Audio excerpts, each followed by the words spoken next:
A region reeling in pain and one step from the precipice. Those are the words of the UN chief Antonio Guterres during an urgent diplomatic mission to help Gaza. 2.3 million Palestinians are living under Israel's siege and constant bombing. So what can Guterres hope to achieve? This is Inside Story.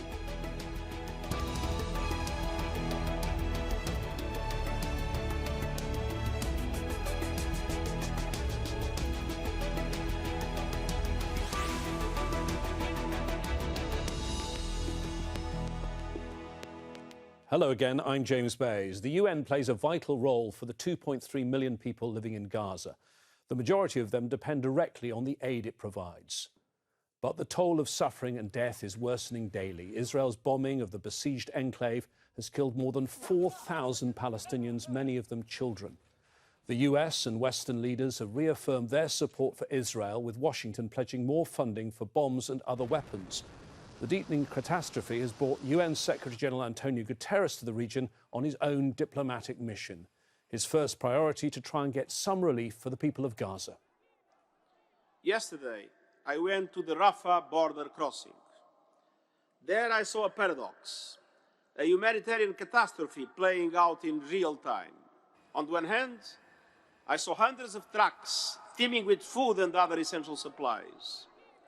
On the other hand, we know that just across the border, there are 2 million people without water, food, fuel, electricity, and medicine. Children, mothers, the elderly, the sick. Full trucks on one side, empty stomachs on the other. Those trucks need to move as quickly as possible in a massive, sustained and safe way from Egypt into Gaza. A 20-truck convoy of the Egyptian Red Crescent is moving today. And I want to express my deep gratitude to Egypt for the essential role Egypt is playing in this regard. But the people of Gaza need a commitment for much, much more. A continuous delivery of aid to Gaza at the scale that is needed. And we are working non-stop with all parties that are relevant to make it happen. Few doubt the personal commitment of Antonio Guterres to his mission, but what obstacles does he face and how important is the UN for the people of Gaza? We're discussing all these questions and more with our panel of experts soon, but first let's hear from someone who knows the Secretary-General and the delicate political situation well, France's permanent representative to the United Nations, Ambassador Nicolas de Rivière. Ambassador, thank you very much for joining us on Al Jazeera. Let's talk about that aid that's been allowed in so far. Just 20 trucks for 2.3 million people. How concerned does France remain about the humanitarian situation in Gaza? Thank you for having me, James. I think we remain very concerned, of course, with the humanitarian situation in Gaza. The situation in Gaza is a disaster. First, I want to explain that this whole situation is because of the terrorist attack by Hamas on October 7 against Israel. It all started there. And because of that, we are just in the middle of a huge crisis in Gaza, and we need to address that. The humanitarian situation is dire, of course. There are ongoing efforts by the UN Secretary General, by the United States, by my minister as well. She has been in the region a week ago. She's back in the region. She's now in Cairo. We are just asking for a humanitarian pause. 20 trucks have been able to cross the Rafah point, which is good, but obviously it's far from enough. So we need much more. Part of the equation is both to allow Israel to address the security threat posed by Hamas, and this should not be negotiable. But on the other hand, allow for large humanitarian relief for all the civilian population of Gaza, protect the civilians, respect the Geneva Conventions, and put in place, quote unquote, a humanitarian pause, which is absolutely needed to do that. Ambassador, you say that Israel's response should not be negotiable, and you've strongly supported, like other Western nations, Israel's right to defend itself. But is what we're seeing really legitimate defence, or is this brutal collective punishment and revenge we're seeing now? Legitimate defense is allowed, and after this terrorist attack, Israel is totally entitled to go after Hamas terrorists, but the civilian must be protected, and this is essential. We need to have a full implementation of the Geneva Conventions, the so-called law of the war, international humanitarian law, and we need humanitarian access to be granted in Gaza. We need to protect the civilians, and there are many civilians in this enclave of Gaza. So this is absolutely key, and France will be extremely vigilant on these requests. Ambassador, we saw the Secretary-General, a man you know very well, go a place that Secretary-Generals don't normally go, to the edge of an active war zone, to Rafah, on the border with Gaza. That was a pretty bold piece of public diplomacy, was it not? I think we should all support the effort of Antonio Guterres. He's on the ground, he's in Cairo, he's trying very hard to grant humanitarian access to Gaza. That's his job.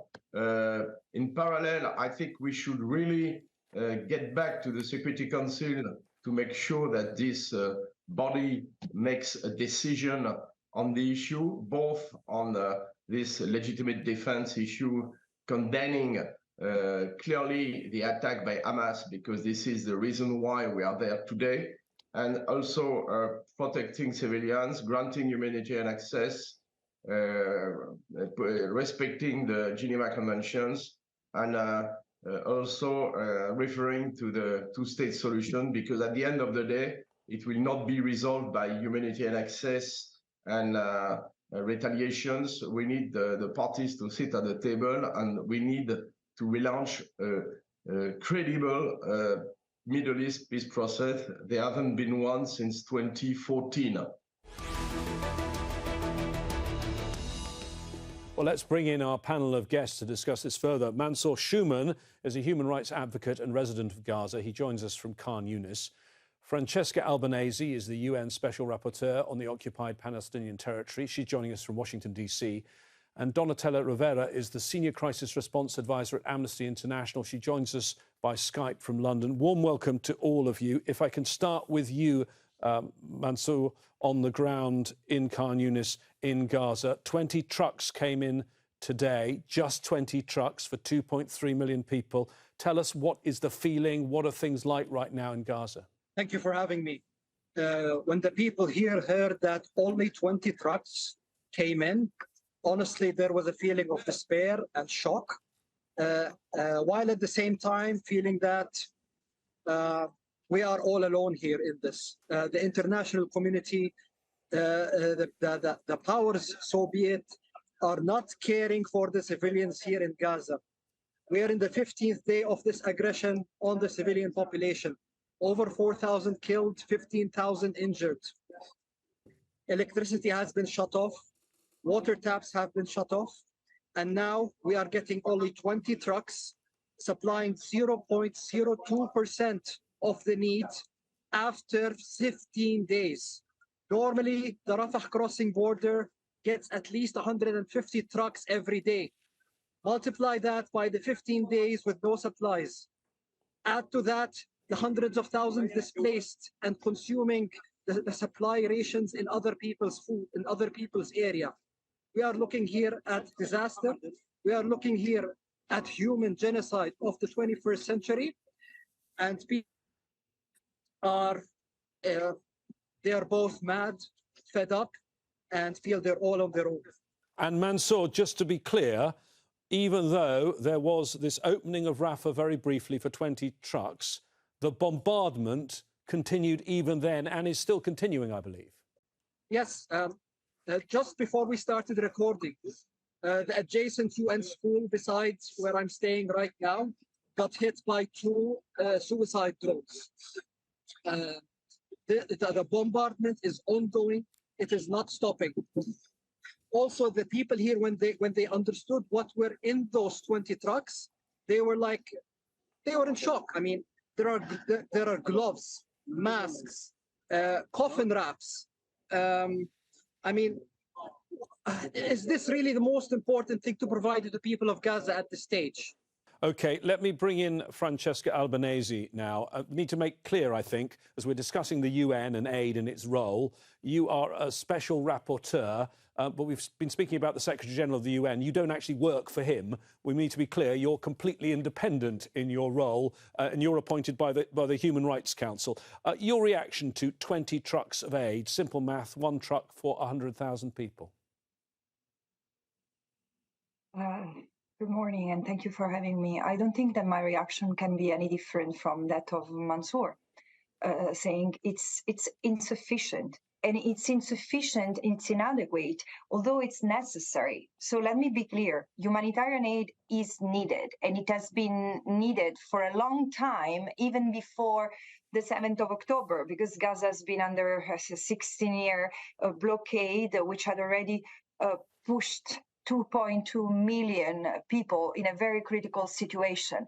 But the most important thing is that a ceasefire is declared. There is a need to stop the killing of civilians that has already made 4,000 victims. Mind you, this is almost the same amount of people who have been killed in Gaza in 5 prior conflicts. And further loss of life must be spared.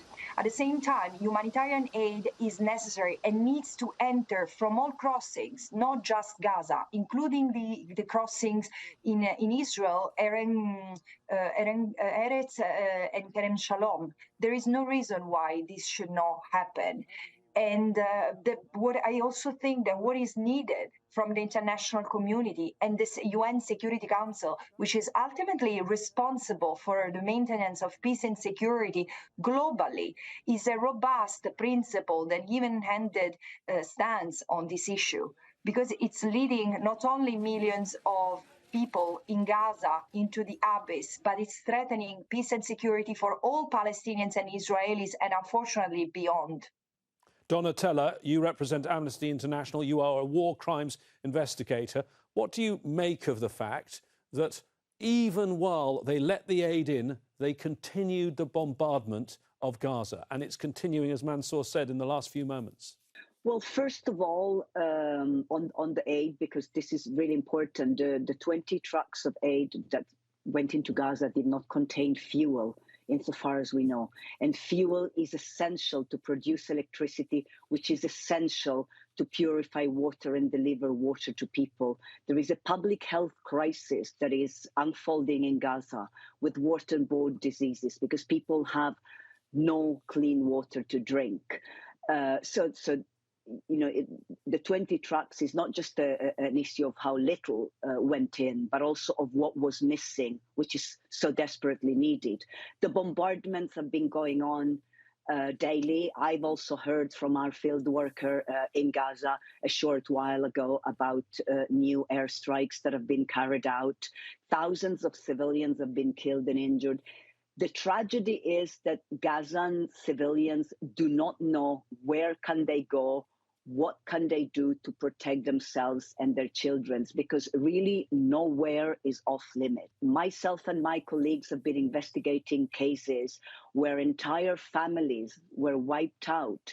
People who had left their homes because they felt that their homes were in areas that were more exposed, closer to the perimeter with Israel, and they went to stay with friends and relatives in areas further in, which they thought were less exposed, and those places were bombarded, and they ended up being killed. The bombardments are indiscriminate. Indiscriminate attacks are war crimes. And these war crimes are being committed on a daily basis. And the reaction of the international community is shameful because while it's absolutely true that Israel has every right to take proportionate measures to protect its own population and to respond to attack, it does not have the right to indiscriminately attack civilians who are packed into one of the most densely populated areas of the world and who have no possibilities to leave that area or to do anything whatsoever to protect themselves, because the bombardments have targeted every area of the Gaza Strip, every type of structures, small houses, big buildings, schools, hospitals for that matter. So people really don't know what to do, and the bombardments are continuing. And I absolutely agree that the most urgent measures is for these indiscriminate attacks to end immediately, and the efforts of the international community should first and foremost be concentrated on exerting the necessary pressure to ensure that all parties comply with international humanitarian law. Israel is not above the law, and it should not be allowed to behave as though it is, which unfortunately is the case, because 15 days into these indiscriminate bombardments that have killed and injured so many civilians, the international community could not bring itself to demand that indiscriminate attacks stop. Let me bring in Mansour now on one of the points that you made, Donatella, which was the importance of fuel. Clearly, there are only not all the hospitals, many of the hospitals not operating. Those that are operating rely on electricity from generators that need fuel. And as Donatella said, in order to operate desalination plants, pumping stations, you need fuel for vital water. Give us some more detail on fuel and also on water. I mean, I hear, Mansour, people are even drinking seawater or unsafe water from agricultural wells. That's a great point. Actually, yesterday I was on a call with a reporter from the CBC, and she asked me, what is the main item, if you had a choice, that must be available in these trucks that come in? The answer that came up to my mind immediately was fuel. And I was shocked again. Maybe I shouldn't be. It seems like it's going to be an ongoing process here.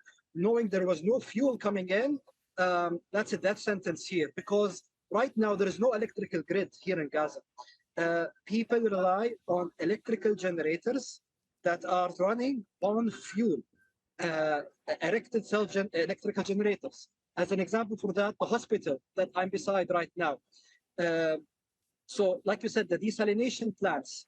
With regards to the water, from personal experience, from my family's experience, from the people around me right now, everyone here is suffering from some kind of digestible tract disorder because of the impure water that we're all drinking.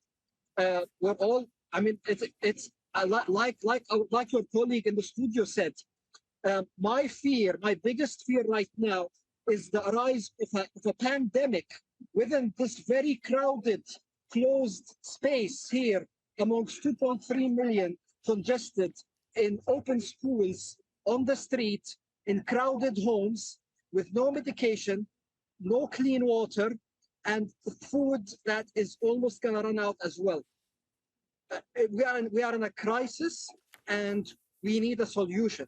Francesca, you, as well as being the special rapporteur, you are a lawyer by profession. The World Health Organization has documented 62 attacks on healthcare areas, 29 healthcare facilities in particular, and 23 ambulances. Are these war crimes? I do think so, yes, because our hospitals should be protected at all times. And look, I think that here we need to, I fully agree with Donatella's analysis, and we need to maintain the capacity to analyze each incident, but also consider let's say the broader picture, just of what's going on in Gaza.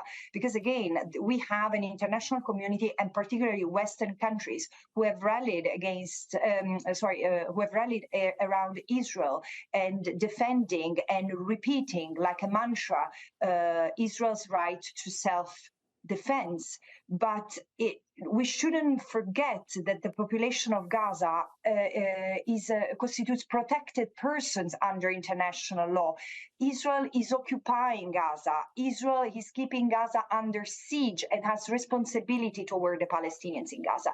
What we have seen is that there have been bombings of hospitals, and by the way, there is one which is likely to happen as we speak, because the Al-Quds hospitals in Gaza, which is currently sheltering 400 people, including 12,000 displaced, has been ordered to evacuate, which is impossible. The hospitals are full of people who cannot be moved, and so these are clearly war crimes, and which is enough to stop what Israel has started on the 7th of October, because under the opaqueness of wanting to eradicate Hamas, Israel is pursuing an entire campaign which seems to be intended to depopulate Gaza, because it's bombing from north to south, but it's also ordering the evacuation of 1.1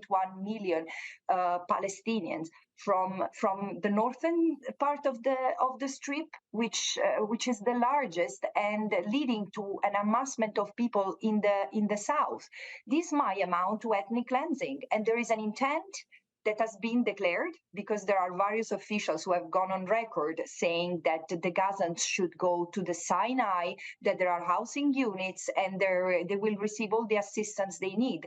But there is also the precedent of, under the fog of war, Israel has already committed ethnic cleansing of the Palestinians in 1947, 1949, 750,000 Palestinians, mostly more from modern-day Israel, were displaced, became refugees, and were never allowed to return. And the same thing in 1967, 350,000 Palestinians have been displaced and never allowed to return to the Gaza Strip, West Bank, and East Jerusalem.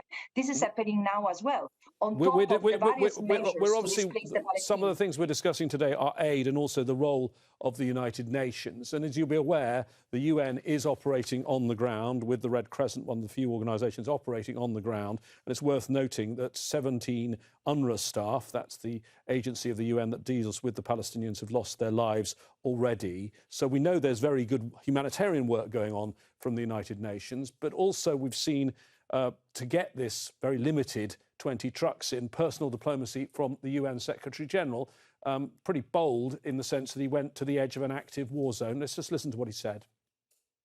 Behind these walls, we have 2 million people that is suffering enormously, that has no water, no food, no medicine, no fuel, that is under fire, that needs everything to survive.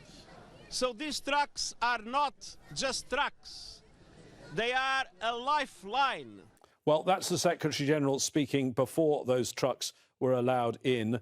But it is worth noting, Donatella, isn't it, that it took him a week even to call for a ceasefire. Are you happy with the way the Secretary General's been performing? Well, I mean, ultimately, the United Nations is a collection of states, and the Secretary General is presiding over what is an intergovernmental body with many different opinions. I think that what's very important to bring to the attention of your viewers with regard to humanitarian aid is the reason why the Gaza Strip depends so much on humanitarian aid at all times, already before the 7th of October. It's not because the Gazan people don't want to work. It's because in order to have any sort of economy existing, it is required that there be free movement of people and goods. With the Gaza Strip being under a full blockade for the past 16 years, with Israel controlling everything that goes in and out, it is impossible for Gaza to develop any meaningful sort of economy. And therefore, the regime, before this disastrous situation that's been unfolding since the 7th of October, it's the premise that 2.3 million people should be kept in a situation where they are prevented from developing an economy to sustain themselves, and they should be forever dependent on humanitarian aid that can be switched on and off at a whim, which is what has happened now and which has happened many times before. Can I bring in Francesca on the UN's response? And what did you make of what we saw in the Security Council? The US wielding its veto to stop a resolution allowing humanitarian pauses for aid to be distributed. And the US ambassador, as I understand it, said that they vetoed because the resolution would get in the way of diplomacy. Did that make sense to you? No, it doesn't, and it is not the first time that what comes out from the, let's say, the behind the scene works of the UN and the Security Council in particular doesn't make sense to me or to any reasonable person. Just for the benefit of the viewers, we have to say that again, there is the UN are providing critical assistance as they can on the ground, and there are various actors, WHO, UNRWA, WFP, trying to mobilize. There is an entire humanitarian community trying to push for a wise solution, which cannot happen without a ceasefire. But there is the political echelon, and particularly the Security Council, which has been paralyzed once again by the US, because the US is the only state which vetoed the resolution. Even Russia and the UK abstained. And again, there is this misunderstanding, this clear misperception of what's going on the ground, because there is the argument, including here in the US, is that a ceasefire is a politically loaded word because it means constraining Israel's ability to protect its citizens. Now, how on earth what Israel is doing in killing thousands of civilians, destroying entire families. 47 families have been cancelled from the civil registries, 5 generations of people. How destroying entire neighborhoods, hospitals and schools is going to bring security and protection to the Israelis? Okay. How? Let me bring in Mansour at the end of our discussion then. When you hear what's going on, yes, the UN is doing good humanitarian work. When you hear the sort of discussions going on at the Security Council, you hear what the US is doing. Tell us what people in Gaza make of that. The people in Gaza believe that the US will support Israel in whatever they do. There is no belief in the system by the people of Gaza. There's no belief in how the UN is running, how the Security Council is running. The people of Gaza are saying one sentence, is that we are relying only on God, and God will hopefully take us to a better place in the near future. People here are not putting any hope on the US or the UN or the WHO. It seems that it's a strong eat weak world, and is that why the UN was created, to do such things? I mean, if more people like our 2 guests ran the UN and the WHO and the Security Council, with many of our rational, free human beings out there, I think Gaza wouldn't be where it is right now. Mansour, thank you very much. And please stay safe. Thank you to all our guests, Mansour Shouman, Francesca Albanese and Donatella Rivera. If you missed the start of the programme, you can always watch the whole thing again at aljazeera.com. If you have views on this discussion or about any other aspect of the Gaza war, post your comments on our Facebook page. That's facebook.com/AJ Inside Story. Or you can use the site formerly known as Twitter, now called X, where we are at AJ Inside Story. From me, James Bays, and the whole team in Doha, stay safe. I'll see you soon. Bye for now.